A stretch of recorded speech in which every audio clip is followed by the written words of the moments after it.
আমরা আজকে যে আলোচনা ছিলাম, যে আলোচনাটা করতে যাচ্ছিলাম, আলোচনাটা হলো ডিএক্সএন হেলথ, ডিএক্সএন ওয়েল। এই দুইটা বিষয় ডিএক্সএন দিচ্ছে, এই দুইটা মানুষকে আপনার বুঝাইতে হবে। কোম্পানি সারা দুনিয়াতে আছে, এই কোম্পানির চেয়ারম্যান ডক্টর লিন্ডসি ওজিং, ওনার ছবি দেখেন নাই? ওনার ছবি দেখা যায়, সাইকেল একটা বড় করে ছবি রাখেন না ডক্টর লিমেন, হ্যাঁ? উনি মিলেনিয়াম সায়েন্টিস্ট বলে ওনাকে। উনি পড়াশোনা করছেন আইআইটি থেকে টেকনোলজির উপরে, কিন্তু উনি ওই প্রফেশনে তার জীবন বিনিয়োগ করেন নাই। উনি ওনার প্রফেশনকে চেঞ্জ করে রিসার্চ প্রফেশনে নিয়ে আসছেন। মানুষের স্বাস্থ্য কিভাবে ভালো রাখা যায়, মানুষকে কিভাবে ভালো রাখা যায়। আজকে দেখেন স্বাস্থ্য নিয়ে যারা কাজ করে, সারা দুনিয়াতে যারা স্বাস্থ্য নিয়ে কাজ করে, কি কাজ করে? আপনার হাড়ে ব্লকেজ হয়েছে, কিভাবে ব্লকেজ পরিষ্কার করা যায়, ঠিক না? মানে আগে ওপেনার সার্জারি করতো না, কাইটা ময়লা বের করে আবার সেলাই করে দিত, ঠিক না? মানুষ বেঁচে যেত, সমস্যা নেই। কিন্তু এখন এটা লাগে না। এখন কি করে? পাইপ দিয়ে, নল দিয়ে রিং পরাই দেয়। পরাই দেয় কিনা? তার মানে আধুনিকতা আসছে। খেয়াল করে দেখেন, এখানে যারা আছে বিড়ি বিড়ি নোট, বুকে হাত দিয়ে বলেন কে রিং পড়তে চান?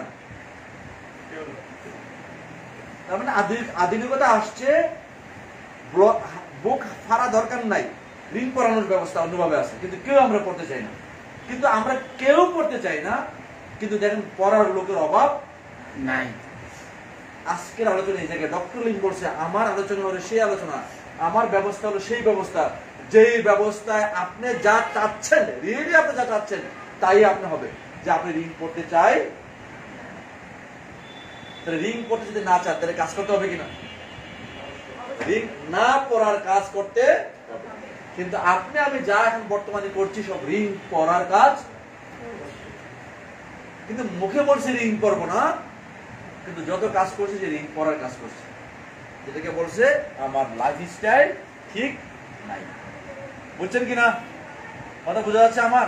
ইয়েস। আমার জীবন ব্যবস্থা ঠিক নাই। জীবন ব্যবস্থা কি? বেঁচে থাকার জন্য কি দরকার? বেঁচে থাকার জন্য কি দরকার ভাই বলেন? বেঁচে থাকার জন্য কি দরকার? সুস্থতার জন্য কি দরকার? ভালো খাবার। খাবার দরকার। বেঁচে থাকতে গেলে খাইতে হবে, ঠিক কিনা? বেঁচে থাকার জন্য খাদ্য দরকার, বাট নিরাপদ খাদ্য দরকার। বেঁচে থাকার জন্য বাতাস দরকার, কি ঠিক কিনা? বেঁচে থাকার জন্য পানি দরকার, ঠিক কিনা? অর্থাৎ ওয়ে অফ লাইফ, যে আমরা বলি way of life, way of লাইফটা ঠিক করা দরকার। কি বাতাস নিচ্ছেন, কি পানি নিচ্ছেন, কি খাবার নিচ্ছেন? বাতাস, পানি, খাবার আপনার স্বাস্থ্যের অনুকূলে কি না? এখন একবার চিন্তা করে দেখেন তো, সকালে ঘুম থেকে উঠে রাতে ঘুমানোর আগ পর্যন্ত যে খাবারগুলা খাচ্ছে, কি পরিমাণে প্রাকৃতিক খাবার প্রাকৃতিক ভাবে খাচ্ছেন, নাকি কেমিক্যাল খাবার, কৃত্রিম খাবার, প্রসেসিং খাবার খাচ্ছেন? তাই না? কেমিক্যাল খাবার, কৃত্রিম তৈরি করা খাবার, প্রসেসিং খাবার বেশি খাচ্ছেন না কম খাচ্ছেন? আপনার কথা বোঝা যাচ্ছে? একটা প্রসেসিং খাবার নাম বলেন দেখি। কেক, বিস্কিট, চানাচুর, চিপস খাচ্ছে কিনা আমরা? আপনি বলতে পারেন হ্যাঁ এটা রটাতে কিন্তু মনে করেন চিপস কি দিয়ে তৈরি হয়েছে? আলু দিয়ে। কিন্তু আলু তো ভালো জিনিস ছিল, কিন্তু আলুটা কি আর আলু আছে?